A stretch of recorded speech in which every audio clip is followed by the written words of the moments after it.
What is up, guys? This is Nate with Action Figure Hub, and we got a box from Ringside Collectibles in the mail, and it contained the entire SummerSlam wave for this year. The John Cone Build-A-Figure referee figure. 4 figures in this wave: Lex, X-Pac, Undertaker, and Kane. Let's take a look at the back of this box. Yeah. Get a little bio about each appearance, talking about the WrestleMania that it took place at. Lex Luger 93, X-Pac 98, Kane 2004, and then Undertaker 2020.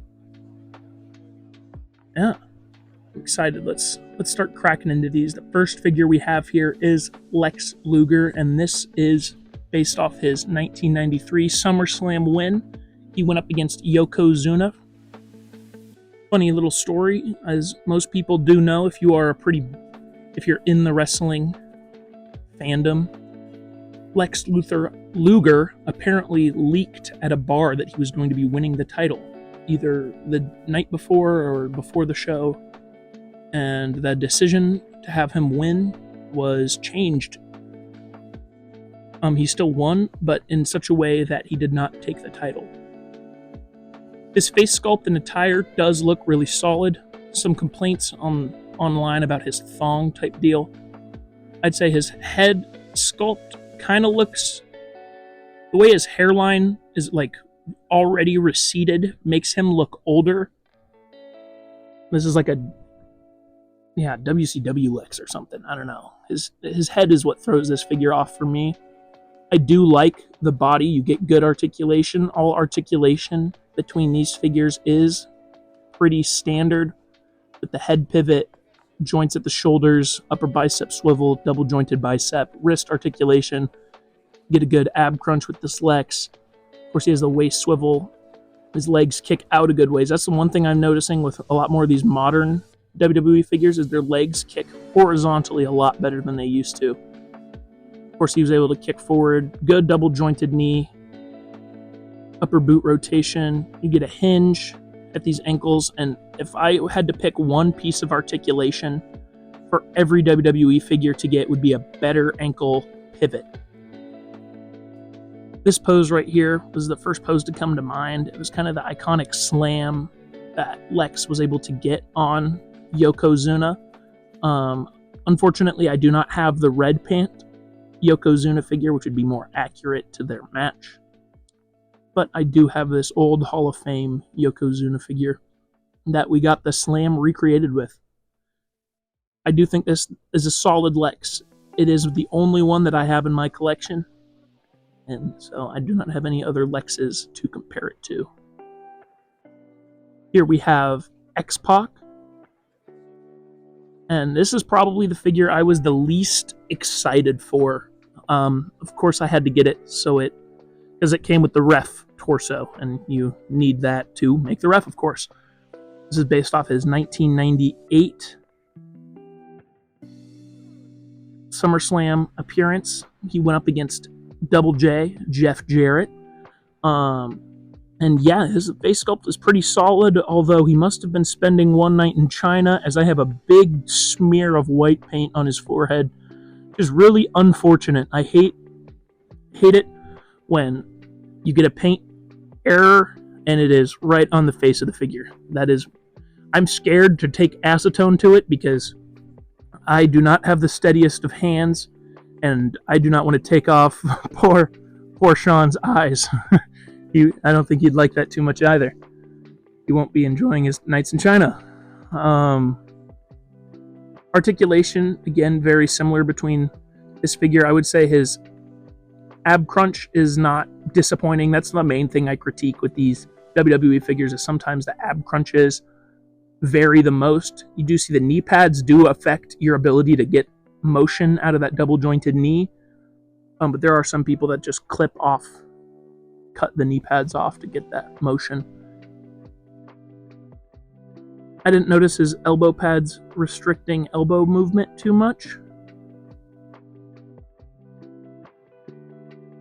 As I said previously, in '98, X-Pac was wrestling JEFF, and I did not have a Jeff Jarrett. I do not have a Jeff Jarrett. Maybe I'll think about trying to track one down eventually. But here is X-Pac getting very, very confused as the 1-2-3 Kid is coming to challenge him. And if you know, you know. We'll just say that. If you know, you know. Next figure we'll be taking a look at is Undertaker, and this is from his SummerSlam 2020 match against Brock Lesnar, where he kind of had that infamous meme made where he was laughing, a ha ha ha face. And thankfully, you do get that head. This is the ha ha ha head sculpt. Very excited about that. That is pretty much the only reason why I didn't just track down this Undertaker. I wouldn't just track down the arms and the hands of the ref by themselves, because I have a lot of Undertakers in my collection already. I didn't necessarily feel like this look was necessary. It was really something that I wanted. Looking at his other head sculpt, you see he kind of looks cracked out in both of these. I don't know what's going on, but yeah, you got that scream laugh head, and I think that is definitely the highlight of this figure for me. I will definitely be displaying it with that laughing face. I think it's a nice expressive head. In my opinion, it would be the main reason that most people are going to be getting this figure if you're not getting it for the ref Build-A-Figure parts. Articulation, of course, very, very similar between all the figures. You get just a slight difference in the range of motion between some of the joints. One thing I noticed is his crunch didn't go back as much as I want it. That's kind of like I was alluded to earlier. The ab crunch is the main joint that will have variance between figures.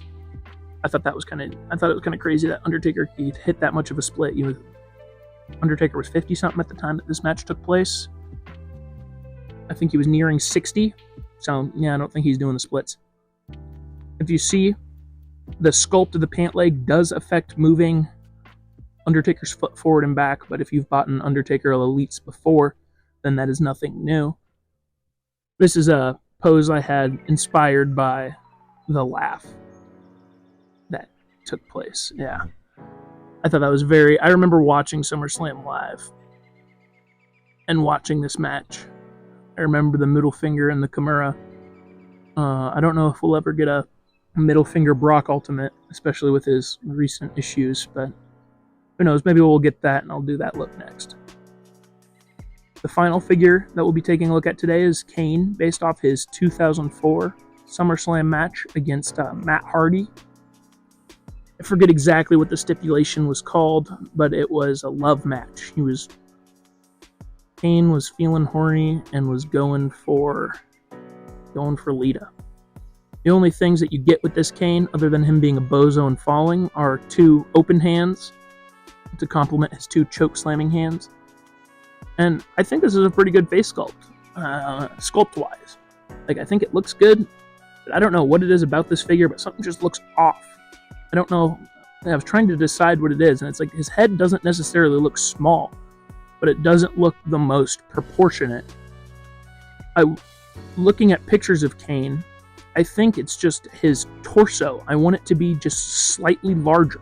Like, his midsection on this figure just looks small, and it kind of makes him look out of place because he does have nice big arms and he's got tree trunk legs, but his torso looks just kind of small. I don't know. It's weird. That's another, like, me and my torsos again. I remember when I first got my very first and the very first Samoa Joe Elite figure they ever made. My biggest complaint was, why is he so thin? His torso looks stupid. I don't like this. And so, you get that posing background. A lot of motion, if you want a good pose, needs to come from the body and how it looks. Your hips and your chest drives the rest of your motion. And if the torso looks weird, to me, that makes me think the whole figure kind of looks weird. It ties everything together, and if the bow is shitty, then it doesn't look good. But that being said, I don't think that this is a bad Kane. I definitely like this look. It's my most nostalgic look for Kane, in my opinion. So I'm definitely glad to get that figure. Of course, here we will be assembling the John Cone Build-A-Figure. It is pretty standard on how this goes together. And here we've got the John Cone figure finally assembled.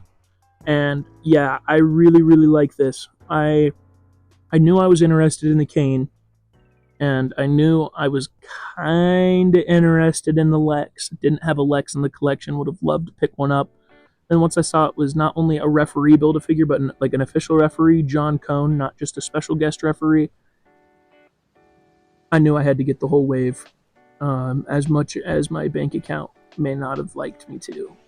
And when I ordered it, I didn't even realize that this ref came with so much fisted and open hands, and then hands for counting 1, 2, and 3 on both sides. I think is just absolutely immaculate. I don't even know what other hand you might want. Just maybe like a choke slam hand, so he could be holding the wrist of a champion up or something, or whoever wins the match. And I think this John Cone does have a good face sculpt as well. My only other thing that I guess if we're getting nitpicky, I would have loved an open mouth head to kind of make it look like he was counting. But that is, of course, nitpicky. Articulation is the same from John Cone. He has the same articulation scheme as the other figures. Of course, to varying degrees of success, just based off of sculpt. But yeah, every pose that I wanted to get this John Cone into, I was successfully able to. Definitely a fan. I had a special guest referee. I think it was like the Shawn Michaels special guest referee or something like that. And I had taken an old Marvel Legends Captain America Steve Rogers head and kind of tried to jerry-rig it onto the body, which worked other than it looked like he had Zika virus and his head was really small. So that kit bash didn't last very long. We took that apart almost instantly.